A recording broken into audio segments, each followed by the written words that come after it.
के बाद भी बड़ी संख्या में मजदूर पैदल और निजी साधनों से आ रहे हैं। क्या ऐसे आकर लोग सरकार के आदेशों का पालन कर रहे हैं? बातचीत करने के लिए राजीव सिंह हमारे साथ, हमारे संवाददाता लखनऊ से जुड़े हुए हैं, अश्वनी हमारे साथ झांसी से और हरीश हमारे साथ बरेली से जुड़े हुए हैं। राजीव, सबसे पहले आपके पास आएंगे।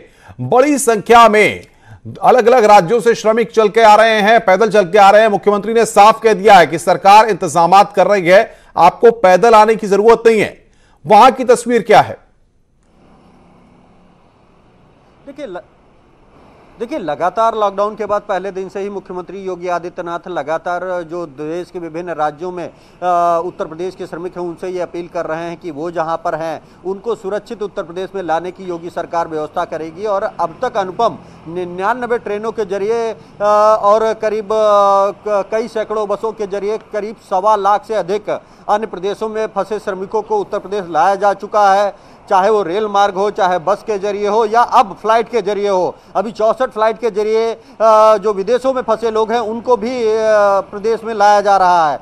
लगातार योगी सरकार इसके लिए प्रयास कर रही है, लेकिन उसके बावजूद जो श्रमिक हैं कुछ वो लगातार पैदल चल रहे हैं। लेकिन जिन जिलों में उनके पैदल चलने की सूचना मिल रही है वहां के जिलाधिकारियों को भी निर्देश दिया गया है कि न सिर्फ उनके खाने पीने का बेहतर इंतजाम किया जाए, बल्कि उनको वहां से किसी साधन के जरिए उनके गृह जिले तक पहुंचाया जाए, और उसके लिए लगातार इंतजाम भी किए जा रहे हैं। लेकिन कहीं ना कहीं लोगों को भी ये समझना होगा, श्रमिकों को भी समझना होगा कि कुछ वक्त लगेगा। और लगातार पहले दिन से सबसे बड़ी प्राथमिकता में आज की डेट में मुख्यमंत्री योगी आदित्यनाथ की प्राथमिकता में यही है कि जो हमारे श्रमिक हैं वो जल्द से जल्द उनको उत्तर प्रदेश पहुंचाया जाए और यहां पर उनके स्वास्थ्य परीक्षण के बाद उनके रोजगार की भी व्यवस्था की जाए। मुख्यमंत्री योगी आदित्यनाथ ने उत्तर प्रदेश में पहुंच रहे श्रमिकों के लिए न सिर्फ ट्रेन बस का व्यवस्था की है, बल्कि उनको रोजगार देने का भी बेहतर इंतजाम किया है और उनको मिल भी रहा है। तो लगातार सरकार के स्तर पर प्रयास किया जा रहा है, लेकिन दुर्भाग्य की बात है कि उसके बावजूद कुछ लोग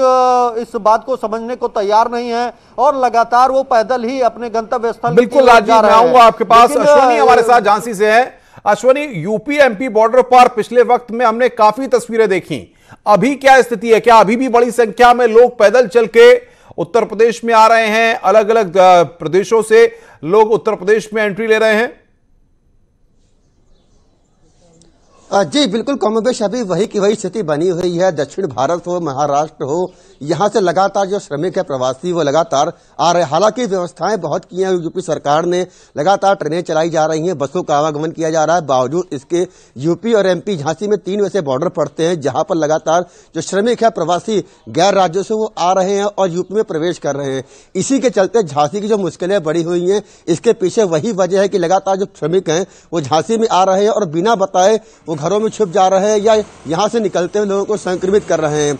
यह झांसी का वो पहला हॉट स्पॉट जोन है जो पहला मरीज पाया गया था कोरोना पॉजिटिव का, उसकी अभी तक जो ट्रैवल हिस्ट्री है वो कोई नहीं है। तो सबसे बड़ी बात यह है कि जो कोरोना पॉजिटिव की संख्या वो 20 हो गई है।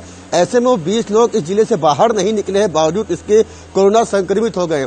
तो कहीं ना कहीं इसके पीछे वही मजदूर हैं जो बिना बताए या बिना किसी की रोक को माने जिले में प्रवेश कर रहे हैं, चोरी छिपे आ जा रहे हैं, जिसके चलते फिलहाल झांसी की मुसीबतें अब बढ़ गई हैं। हालांकि अभी भी मजदूरों का जो रेला है, जो हुजूम है, वो बॉर्डर सीमा पर अभी भी जमा हुआ है। लगातार दिन और रात जो मजदूर है वो आ जा रहे हैं और रुक रहे हैं। फिलहाल जो यूपी सरकार है लगातार जो कोशिश कर रही है और मजदूरों को विश्वास भी दिला रही है कि आप लोग जहां हैं वहीं रहें, उनको हम रेल ट्रेनों से या बसों से या अन्य साधनों से उनके घर तक पहुंचाएंगे। लेकिन जिस तरीके से हड़बड़ाहट मजदूरों में मची हुई है वो कहीं ना कहीं चिंता का विषय पूरे उत्तर प्रदेश के लिए है। और यही मजदूर जब गांव देहात क्षेत्र में जा रहे हैं और चोरी छिपे अपने घरों में जा रहे हैं, जिसके चलते जो अन्य लोग हैं जो जिले में बाहर नहीं निकले हैं वो संक्रमित हो रहे हैं। तो फिलहाल झांसी में जो 2 मौतें हुई हैं उनके बारे में बता दें कि उन मौतों की जो 2 लोगों की मौत हुई है उनकी कोई ट्रैवल हिस्ट्री नहीं है और जो जिले से बाहर भी नहीं निकले, बावजूद इसके वो संक्रमित हो गए हैं। तो फिलहाल 15 बिल्कुल बिल्कुल अश्वनी, आप नजर बना के रखिए। हरीश हमारे साथ बरेली से है।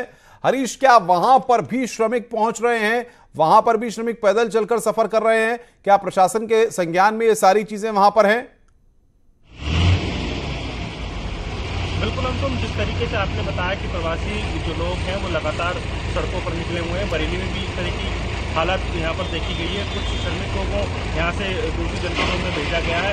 हालांकि लेकिन जिस तरीके से मुख्यमंत्री के निर्देश साफ तौर पर अधिकारियों को दिए गए हैं। उसके बाद से सभी मजदूरों को क्वारंटीन किया गया है और क्वारंटीन में सबसे बिल्कुल हरीश आपका और अश्वनी आपका और राजीव आपका बहुत बहुत शुक्रिया हमारे साथ जुड़ने के लिए और तमाम अपडेट्स देने के लिए।